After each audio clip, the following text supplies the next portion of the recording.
السلام عليكم. النهارده في الفيديو ده هنتعلم ازاي نعمل ريزوم او سي في محترف جدا. حتى لو ما عندنا زيرو نوليدج في الموضوع ده، ما نعرفش فيه اي حاجه. ولا اتعلمنا ازاي نعمل سي في قبل كده، ولا عارفين حجم الخط كام، ولا نكتب الاسم فين او العنوان فين. انسى كل الكلام ده، الفيديو ده هيحل لك المشكله كلها. ببساطة هندخل على موقع اسمه كيكريزوم.com. هيظهر لك الصفحة اللي انت شايفها دي. الموقع ده فكرته ان هو بيجيب تمبلتس كتيرة جدا، اشكال كتيرة جدا للسي فيز حوالين العالم كله، الناس محترفة وبينزلها، وانت بتقدر تاخد التمبلت وتكتب زي السي في اللي انت بتختاره. الخطوة الاولى عشان نبدأ بتكتب بتعمل ساين اب فور فري. تسجيل الدخول مجاني جدا. طبعا عادي هتسجل باكونت الفيسبوك بتاعك.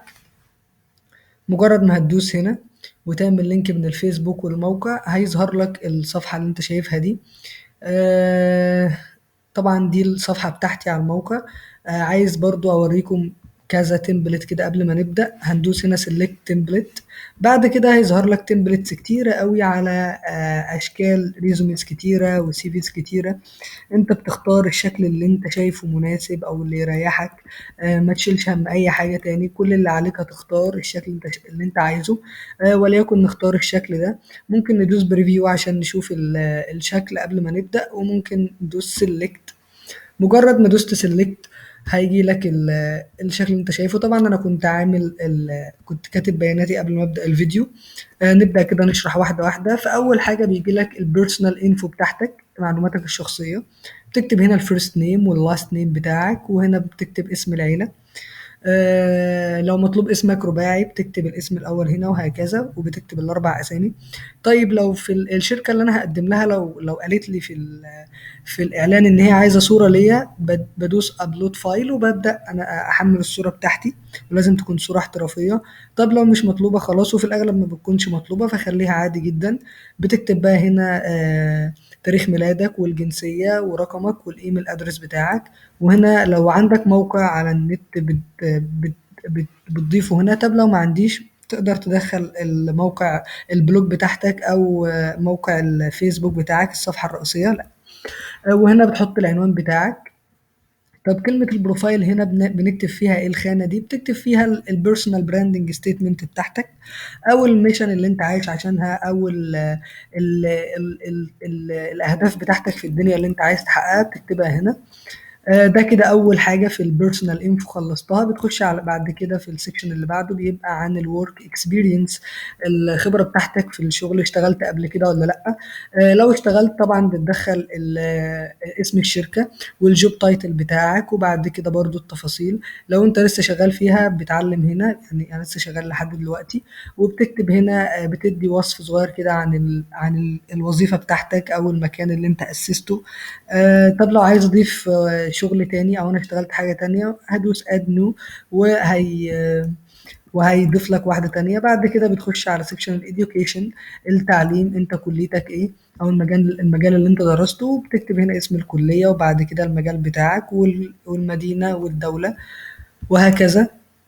وبتكتب برضو انت عملت ايه في الحفلة، في الكلية بتاعتك، اي انشطة عملتها. هنا بقى بتحط السكيلز بتاعتك. شخصيا ما برجحش انك تحط السكيلز، ان هي هتبان في الانترفيو. لان اي حد ممكن يكتب اي سكيلز وهي ما تكونش عنده، فهيبقى شكله وحش في الانترفيو. فبكل بساطة ممكن تدوس delete this skills. بتشيلها خالص. برضه اهو انا هشيل دي. هكذا هفضل اشيل في السكيلز اللي احنا اتفقنا ان ملهاش السكيلز، ما مش مهمه في الموضوع قوي. وهنا تقدر تضيف هواياتك لو حابب، بس برضو لو بشكل احترافي برشح انت ما تضيفهاش. فبتدوس كده اكس، ديليت، بقول له مش محتاجها. بعد كده بيجي لك جزء التطوع بقى، الفولنتيرنج. هل انت تطوعت قبل كده ولا لا؟ بتكتب اسم المنظمه والحاجه اللي انت كنت متطوع فيها، وبتدي نبذه مختصره عن الكيان اللي انت كنت متطوع فيه. طيب لو انا عايز اضيف حاجة تانية مش موجودة، زي مثلا شهادات خدتها في الاونلاين كورسز، او انجازات عملتها في سنين حياتي، او اي حاجة قدامك، هي بتبدأ تختار. مثلا لو انا عايز اضيف شهادات، بدوس كده، بيجي يتعمل لك الكاتيجوري بتاعك، وبتبدأ بقى تضيف اسم الشهادة والمكان اللي انت خدتها منه سواء اونلاين او اوفلاين وهكذا. طب لو مش عايز بكل بساطة بتدوس ديليت زي ما انت شايف. طب انا خلاص كده خلصت كل حاجة، عايز بقى احمله، بتدوس داونلود. بعد كده بتدوس هنا.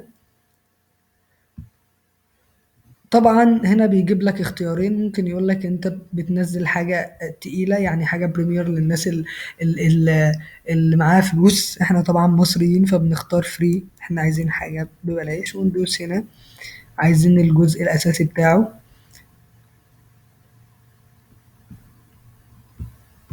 وبيبدأ يتسيف على الجهاز بتاعك PDF، وبعد كده بتقدر تطبعه وتروح تقدم في الشركة بتاعتك. ما تقلقش تاني خلاص بقى عن CV. لو انت خلاص مستعجل تخش على الموقع ده، او لو عايز تبني حاجة لبكرة وبعده الموقع ده معاك.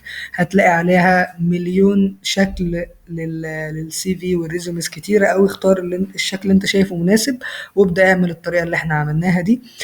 ما تنسوش تعملوا اشتراك في القناة بتاعتنا على اليوتيوب، ولو عندك أي سؤال سيبه في كومنت تحت الفيديو. السلام عليكم.